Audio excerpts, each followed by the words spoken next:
यदि आपने इस चैनल को सब्सक्राइब नहीं किया है तो पहले सब्सक्राइब करें और बेल आइकन को अवश्य दबाएं। तृतीय श्रव्य कणिका, दयानंद दिवाकर। लेखक आदित्य मुनि जी, वानप्रस्थ। हमने गत श्रव्य कणिका में बालक मूल शंकर का बचपन का एक किस्सा सुना जो उनके भाई से संबंधित था। आगे की चर्चा हम सुनाते हैं। मूल शंकर का विद्यारंभ संस्कार।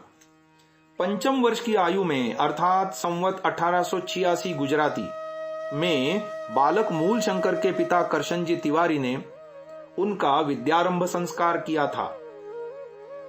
जब 5-5 वर्ष का लड़का लड़की हो तब देवनागरी अक्षरों का अभ्यास करावे, अन्य देशीय भाषाओं के अक्षरों का भी। उसके पश्चात उनसे अच्छी शिक्षा, विद्या, धर्म, परमेश्वर, माता पिता, आचार्य, विद्वान, अतिथि, राजा, प्रजा, कुटुंब, बंधु, भगिनी, भृत्य आदि से कैसे कैसे वर्तना, इन बातों के मंत्र, श्लोक, सूत्र, गद्य, पद्य भी अर्थ सहित कंठस्थ करावें, जिससे संतान किसी धूर्त के बहकावे में न आवे और जो धर्म विरुद्ध भ्रांति जाल में गिराने वाले व्यवहार हैं उनका भी उपदेश कर दें, जिससे भूत प्रेत आदि मिथ्या बातों का विश्वास न हो।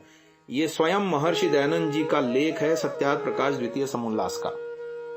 तो जब पंचम वर्ष की आयु में उनके पिताजी ने उनका विद्यारंभ संस्कार किया था, इसके लिए उसके पिताजी ने उसे कृष्ण वर्ण के प्रस्तर पर चा खड़ी में स्वर और व्यंजन वर्ण लिखाए थे। इस उपलक्ष्य में पूजा पाठ और ब्राह्मण भोजन भी हुआ था। इस समय बालक मूल शंकर के पिता और अन्य अभिभावक जन उसे कुल परंपरागत धर्माचरण के साथ ही साथ धर्मशास्त्र पाठ और भिन्न भिन्न स्तवन, श्लोक और रामायण, महाभारत, पुराण आदि की कहानियां भी स्मरण कराने लगे थे। साथ ही साथ वह वेद मंत्र भी कंठस्थ करने लगा था। बालक मूल शंकर के साथ ही साथ ऐसी ही शिक्षा उसके अपर भ्राताओं अर्थात चाचा ताऊ के पुत्रों को भी दी जा रही थी, परंतु अपर बहनों को ऐसी शिक्षा देने का उस समय चलन ही नहीं था। माताजी के पास ये सब भाई बहन मिलकर रामायण और महाभारत की कहानियां सुना करते थे, जो कहा करती थीं कि लड़कियों के लिए लिखना पाप है और पढ़ना पुण्य है।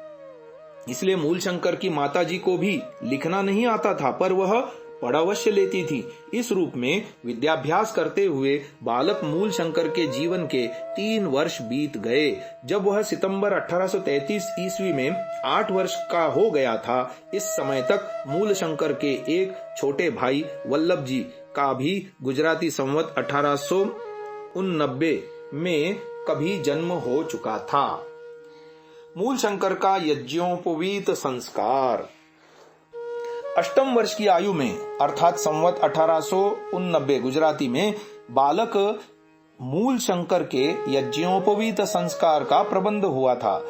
इसके उपलक्ष्य में 100 वेदज्ञ औदिच्य ब्राह्मण निमंत्रित किए गए थे। इन ब्राह्मणों ने एक दिन पहले ही आकर प्रारंभिक यज्ञ और वेद पाठ आरंभ कर दिया था। बालक मूल शंकर के पिता ने उसके लिए सोने का 3 तार वाला यज्ञोपवीत बनवाया था। प्रत्येक ब्राह्मण को भोजन के बाद 1-1 वस्त्र, लोटा और 10-10 रुपए की दक्षिणा दी गई थी। यज्ञोपवीत संस्कार के बाद बालक मूल शंकर को 10 दिन के लिए घर में ही बंद रहना पड़ा था और ये 10 दिन उसे गायत्री मंत्र के जप और संध्योपासना में ही बिताने पड़े थे। 10 दिन बाद जब वह यज्ञोपवीत धारण करके बाहर निकला, तब उसकी झोली में सभी ने कुछ न कुछ भिक्षा स्वरूप प्रदान किया था। भिक्षादाताओं में बड़ौदा और पुणा के 2 राजकर्मचारी भी ब्रह्मचारी के पिता करशन जी तिवारी के बंधुओं के रूप में इस कार्यक्रम में उपस्थित हुए थे। इन दोनों ने और ब्रह्मचारी के पिताजी ने भी उसकी झोली में कई एक मुहरें डाली थीं और उनकी माताजी ने फल तथा कच्चे चावल डाले थे। इसके बाद बालक मूल शंकर दिन में 3 बार संध्योपासना और गायत्री मंत्र का जाप करने लगा था। यज्ञोपवीत के विषय में ऋषिवर दयानंद का लेख मिलता है संस्कार विधि उपनयन संस्कार प्रकरण में कि जिस दिन जन्म हुआ हो अथवा जिस दिन गर्भ रहा हो उससे 8वें वर्ष में बालक ब्राह्मण के जन्म व गर्भ के 11वें वर्ष में क्षत्रिय के और जन्म व गर्भ के 12वें वर्ष में वैश्य के बालक का यज्ञोपवीत करें। अब जो सोने के 3 तार वाले यज्ञोपवीत का विधान अथर्ववेद 5:28-1 में इस प्रकार किया है। नव प्राणान्नवभिः सम्मिमीते दीर्घायुत्वाय शतशारदाय हरिते त्रीणि रजते त्रीण्ययसि त्रीणि तपसा विष्ठितानि। प्राचीन काल में धातुओं के तारों से बने हुए यज्ञोपवीत को भी पहनने की परिपाटी थी। सोने के 3, चांदी के 3 और लोहे के 3 तारों से युक्त यज्ञोपवीत 100 वर्ष की दीर्घायु के लिए होता है। ये पंडित श्रीपाद दामोदर सातोलेकर कृत दीर्घायु कैसे प्राप्त हो नामक पुस्तिका की भूमिका में लिखा हुआ लेख हमें मिलता है। बालक मूल शंकर के पिता ने स्वयं ही उसे यजुर्वेद की संहिता का आरंभ करा के उसमें से प्रथम रुद्राध्याय पढ़ा दिया था। उसके कुल में क्योंकि शैव मत था, इसलिए उसके पिताजी उसे उसकी भी शिक्षा दिया करते थे और कहते थे कि तू पार्थिव पूजन अर्थात मिट्टी का लिंग बनाकर पूजा किया कर। पर माता मना करती थी कि वह प्रातःकाल ही भोजन कर लेता है, इसलिए इससे यह पूजा नहीं हो सकेगी। परंतु पिताजी के हठ के कारण वह उसे करनी आरंभ कर दी थी। पिताजी ने उसे इस शिव पूजा की नियम विधि अवस्था की भी शिक्षा दी थी। शिव पूजा के लिए भिन्न भिन्न उपासना, व्रत धारण और उपवास आदि की जानकारी भी उसे दे दी गई थी। इस प्रकार वह 10 वर्ष की अवस्था में ही शिव पूजन करने लगा था।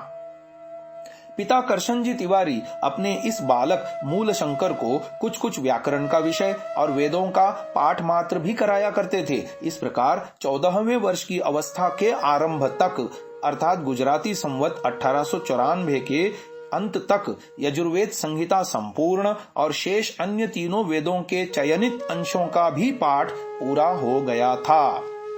शब्द रूपावली आदि छोटे छोटे व्याकरण के ग्रंथ भी पूरे हो गए थे। पिताजी जहां जहां शिव पुराण आदि की कथा होती थी वहां वहां वे बालक मूल शंकर को भी अपने साथ ले जाकर उसे सुनवाया करते थे। इस समय तक मूल शंकर की एक और छोटी बहन प्रेम बा का जन्म गुजराती संवत 1894 में कभी हो चुका था। बालक मूल शंकर के घर में भिक्षा की आजीविका नहीं थी, क्योंकि उसके पिताजी जमींदार थे और वे लेन देन से अपनी आजीविका चलाते थे। महर्षि दयानंद जी सरस्वती का जीवन चरित्र भाग 1 पृष्ठ संख्या 41 पर यह लेख मिलता है कि करशन जी के परिवार में सांसारिक दृष्टि से किसी प्रकार की कमी व क्लेश नहीं था, क्योंकि वह स्वयं धनशाली व्यक्ति थे। उनका लेन देन का कारोबार था, परंतु यह कारोबार परिमित धनराशि पर निर्भर न था। पोपट रावल के घर में करशन जी के लेन देन का बही खाता विद्यमान है। उनके देखने से विदित हुआ कि वह एक समय में कई हजार रुपया दूसरों को ऋण दे सकते थे। आगे उनके जीवन की बहुत प्रसिद्ध घटना आ रही है, मूल शंकर का शिवरात्रि व्रत। मूल शंकर को उसकी 14वीं वर्ष की अवस्था में अर्थात गुजराती संवत 1895 विक्रमी में 12 फरवरी 1839 ईस्वी मंगलवार को उसके पिताजी ने शिवरात्रि का व्रत रखने के लिए आदेशित किया कि इसके लिए उसे कठोर उपवास करना है, परंतु माता ने इसका प्रतिवाद किया, जिससे माता और पिता में परस्पर कलह उत्पन्न हो गई थी। अंततः माताजी को इस प्रकरण में अपनी पराजय स्वीकार करनी पड़ी थी, जिससे मूल शंकर को व्रत धारण करना ही पड़ा था।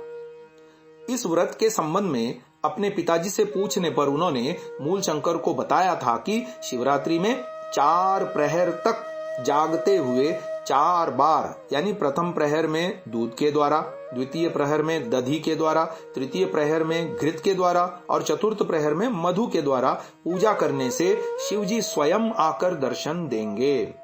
अतः मूल शंकर परम श्रद्धा भक्ति के साथ इस पूजा को करने के लिए तैयार होकर जगत के प्रलयकर्ता शिवजी के दर्शन के लिए लालायित हो गया था।